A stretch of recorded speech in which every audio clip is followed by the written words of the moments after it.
네, 국밥송의 큐티포티 밤하늘 오늘 이 밤에도 여러분들 함께 말씀으로 만나뵙게 되어서 참 감사드립니다.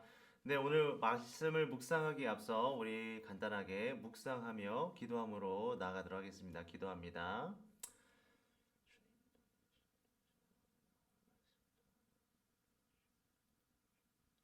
하나님, 오늘 말씀을 통하여 하루를 마무리하며 또한 하루를 열어가는 이 시간 되기를 소망합니다. 주의 성령께서 함께하여 주옵소서.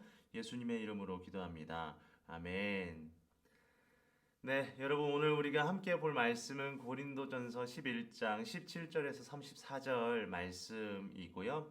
우리가 함께 말씀을 읽어 나갈 텐데요. 말씀 단어 하나하나에 집중하고요. 성령의 인도하심을 구하면서 우리가 같이 말씀을 읽도록 하겠습니다. 17절부터 34절까지 말씀 우리 한 목소리로 같이 읽겠습니다. 시작. 내게 명하는 이 일에 너희를 칭찬하지 아니하나니 이는 너희의 모임이 유익이 못되고 도리어 해로움이라. 먼저 너희가 교회에 모일 때에 너희 중에 분쟁이 있다 함을 듣고 어느 정도 믿거니와 너희 중에 파당이 있어야 너희 중에 옳다 인정함을 받은 자들이 나타나게 되리라. 그런즉 너희가 함께 모여서 주의 만찬을 먹을 수 없으니 이는 먹을 때에 각각 자기의 만찬을 먼저 갖다 먹음으로 어떤 사람은 시장하고 어떤 사람은 취함이라. 너희가 먹고 마실 집이 없느냐? 너희가 하나님의 교회를 업신여기고 빈궁한 자들을 부끄럽게 하느냐? 내가 너희에게 무슨 말을 하랴? 너희를 칭찬하랴? 이것으로 칭찬하지 않노라. 내가 너희에게 전한 것은 주께 받은 것이니 곧 주 예수께서 잡히시던 밤에 떡을 가지사 축사하시고 떼어 이르시되 이것은 너희를 위하는 내 몸이니 이것을 행하여 나를 기념하라 하시고 식후에 또한 그와 같이 잔을 가지시고 이르시되 이 잔은 내 피로 세운 새 언약이니 이것을 행하여 마실 때마다 나를 기념하라 하셨으니 너희가 이 떡을 먹으며 이 잔을 마실 때마다 주의 죽으심을 그가 오실 때까지 전하는 것이니라. 그러므로 누구든지 주의 떡이나 잔을 합당하지 않게 먹고 마시는 자는 주의 몸과 피에 대하여 죄를 짓는 것이니라.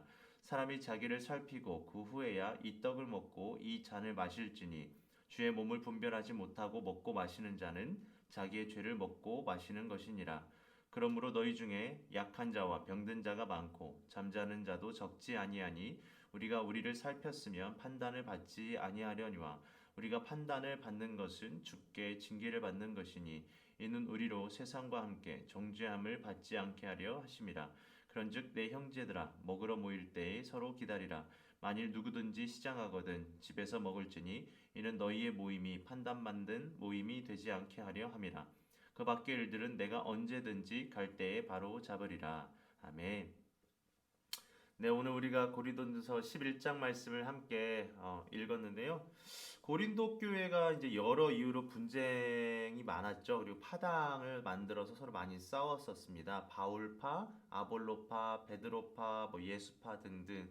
그리고 다른 파에 속한 사람이라 생각하면은 이제 차별하고 뒷담화하는 등의 악한 일을 했었죠.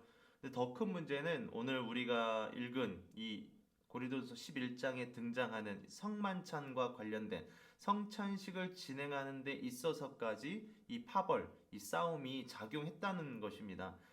교회의 거룩한 예식으로 누구나 동참하여서 그 예수 그리스도를 기억하고 기념해야 할 성찬식을 저들은 자신들의 세력을 과시하고 편가르는 데 이제 사용을 했던 것이죠. 이 성찬식에 관련된 내용 오늘 우리가 함께 볼 것인데요. 이 구조를 먼저 간단하게 나눠보면은 다음과 같습니다. 첫 번째는 17절에서 22절까지 고린도 교회 안에 있었던 이 성찬의 문제가 무엇인지를 한번 보는 것이고요.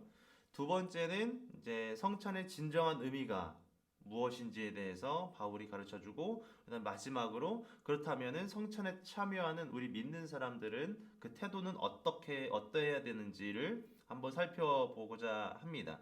우리가 내용을 그러면 살펴보면서 함께 묵상해 보도록 하겠습니다. 먼저 첫 번째죠. 17절에서 22절에 등장한 고린도 교회 안에 있었던 이 성찬의 문제가 무엇이었는지를 한번 보도록 하겠습니다. 17절에 보면은 바울이 고린도 교회 안에 있는 그 모임들, 소그룹 모임들이 있었는데 이 모임들이 서로에게 유익이 되지 않고 오히려 공동체가 하나 되는 것에 악영향을 끼쳤다 비판을 하죠. 그러니까 교회라면 마땅히 서로를 사랑하고 돕고 해야 되는데 반대로 18절에 보니까 그들은 분쟁을 일삼았습니다. 19절에 그들은 파당을 만들었고 자기들만의 리그를 만들어서 그 안에서 끼리끼리 놀았죠. 그러니까 우리 파에 있으면 좋은 사람, 우리 파 밖에 우리 밖에 있으면 나쁜 사람이라는 이 선을 긋고요. 자신들의 기준으로 교회 멤버들을 판단하고 정죄했습니다. 고린도 교회 안에 있던 부자들, 특히 부자들이 이런 파당 문화, 끼리끼리 문화를 적극적으로 아주 이용을 했습니다. 특히 교회 안에 있었던 다른 무리들이죠. 즉 배 타는 선원들이나 그러니까 신전에서 일하던 직업 여성들, 노예들 등등 이런 사람들하고는 어울리려고 하지 않았습니다. 저들은 자신들 부자들에 비해서 가난한 사람들이라 여겼기 때문이죠. 그래서 이 부자들이 이 교회 안에서 자신들은 다르다라는 것을 보여주고자 활용했던 것이 성찬식이었습니다. 그러니까 부자들은 성찬을 자신들의 사교 모임, 자신들의 이익을 대변하는 모임으로 악용했던 것이죠. 21절 말씀 한번 보십시오. 21절 말씀에 보면 이런 것이에요. 그 주일 예배 후에 점심을 먹는 이 성만찬 시간이 있었는데 이 부자들은 각각 자기의 만찬을 먼저 갖다 먹었다라고 하죠. 가난한 자들과 같은 시간에 같은 테이블에 앉아가지고 식사하고 교제하는 것이 싫었던 것입니다. 22절에 바울은 이 부자들의 파당 문화, 끼리끼리 문화가 확실하게 잘못되었다라고 경고를 합니다. 이것은 하나님의 교회를 업신여기는 것이고 가난한 자들을 부끄럽게 하는 것이기 때문이죠. 그들이 교회를 업신여겼다라는 것은 예수님께서 세우신 교회의 목적, 예수님 안에서 신분의 모든 장벽이 무너지고 부자와 가난한 자의 경계가 허물어진 것을 이들이 무시했다는 겁니다. 예수님이 무너뜨린 모든 장벽들을 부자들은 다시 세웠던 것이죠. 그렇다면 진정한 성만찬의 의미는 어디에 있을까요? 무엇일까요? 그래서 바울이 이어서 두 번째 단락에서 말하는 것이 진정한 그 의미를 우리에게 알려주는 것입니다. 우리는 성만찬하면 기본적으로 예수님께서 잡히시던 밤에 제자들과 함께 최후의 식사를 했던 장면을 떠올릴 겁니다. 예수님께서 제자들과 더불어 떡과 포도주를 나눠 먹고 마시죠. 여기에는 두 가지 큰 의미가 있습니다. 첫째는 예수님의 몸과 피를 기념하는 것이에요. 예수님의 몸과 피를 기념하는 것. 24절에도 보면은 예수님의 몸을 기념한다고 했고 25절에 가서 보면 예수님의 피를 기념한다고 했습니다. 여기서 기념하다는 것은 기억하다, 고백하다라는 뜻을 가지고 있습니다. 다시 말해서 우리가 이 성만찬을 통해서 함께 먹고 마시면서 십자가에서 자신의 몸과 피를 다 내어놓고 쏟으시면서까지 보여주셨던 그 예수님의 사랑, 이 사랑을 기억하는 것이고요. 마땅히 구원받은 자로서 그 받은 은혜를 공동체와 함께 고백하는 것, 여기 그 의미가 있다는 것입니다. 다시 말해서 앞서 부자들끼리 우리끼리 즐기는 것이 이 교회의 성만찬이 아니었던 거예요. 부자나 가난한 자 모두가 함께 예수님의 몸과 피를 기념하고 거기에 동참하는 것. 이것이 세상의 문화, 세상의 끼리끼리 또 문화와 다른 것 아니겠습니까? 예수님의 십자가는 모든 막힌 담을 허물고 하나 되게 하셨다는 것을 기억하는 것이죠. 두 번째 큰 의미가 있습니다. 두 번째 큰 의미는 십자가 복음을 세상에 전하는 것이에요.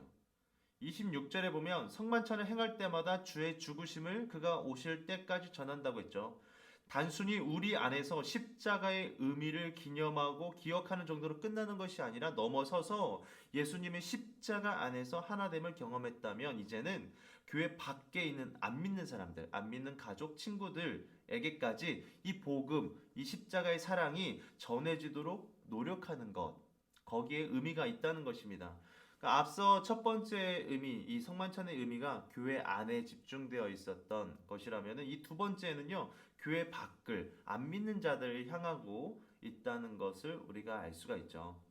여기까지 성만찬에 대한 다른 의미 두 가지를 살펴보았습니다. 그리고 마지막 세 번째 단락에 가서 그렇다면은 이제 우리가 어떻게 이 성만찬에 바른 태도로 참여할 수 있을지에 대한 가르침이 나옵니다.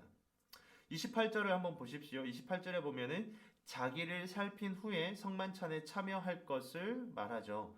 그러니까 자기를 살핀다는 것은 앞서 살펴본 성만찬의 두 가지 의미에 비추어서 살펴보는 것을 말합니다. 첫 번째 의미가 무엇이었죠? 그러니까 예수님의 십자가를 통해 주어진 그 구원의 은혜를 기억하고 공동체와 함께 고백하는 것이라고 했었죠. 그러니까 중요한 것은 공동체와 함께 간다라는 것입니다. 그런데 만약에 주의 만찬을요, 이 공동체가 아닌 내 개인의 만찬, 우리끼리만의 만찬으로 여기고 가난한 사람을 소외시킨다면은, 나와 성격이 다른 이들을 무시한다면은, 29절에 말한 것처럼 그것은 성찬에 참여하는 것이 아니죠. 자신의 죄를 먹고 마시는 것과 같다라는 것이에요. 죄지는 겁니다. 그러므로 33절에 말한 것처럼 우리는 서로를 기다려줄 수 있어야 돼요. 서로를 기다려주는 것. 성만찬은요, 함께 먹는 것이기 때문입니다. 부자가 먼저 먹고 가난한 자가 나중에 먹는, 그래서 성만찬이 또 다른 벽을 만드는 도구로 악용되어서는 안 된다는 것이죠. 서로를 기다려주는 것. 이것은 공동체 안에서 서로의 다름을 참아준다라는 것을 말합니다. 성격의 다름, 의견의 다름 등등 나와 다른 것에 대해서 인정해주고 참아주고 받아주고 사랑해주는 것. 여기 십자가의 사랑, 예수님의 몸과 피에 담겨있는 성만찬의 의미 아니겠습니까?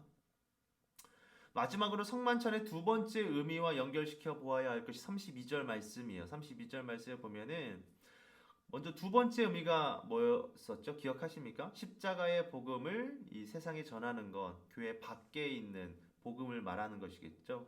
복음을 전하는 것을 말하는 것이죠.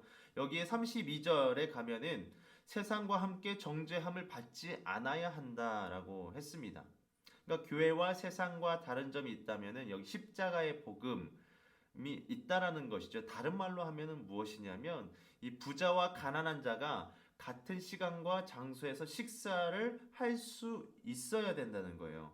이것은 당시에 고린도 교회에서 부자와 가난한 자가 함께 식사할 수 없었던 문화를 생각을 한다면은 고린도 교회만큼은 그 모든 장벽을 허물고 십자가 복음 안에서 진정한 하나됨, 이 하나 된다는 것을 세상 가운데에 보여줘야 됐다라는 것입니다.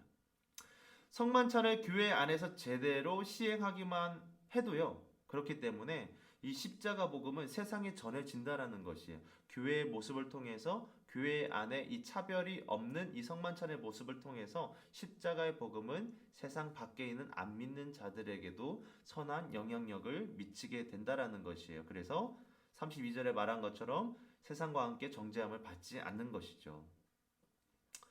적용으로 한번 넘어가 보도록 하겠습니다. 사랑하는 여러분, 오늘 우리가 이제 성만찬의 진정한 의미를 고린도 교회의 모습을 통해서 우리가 함께 살펴보지 않았습니까?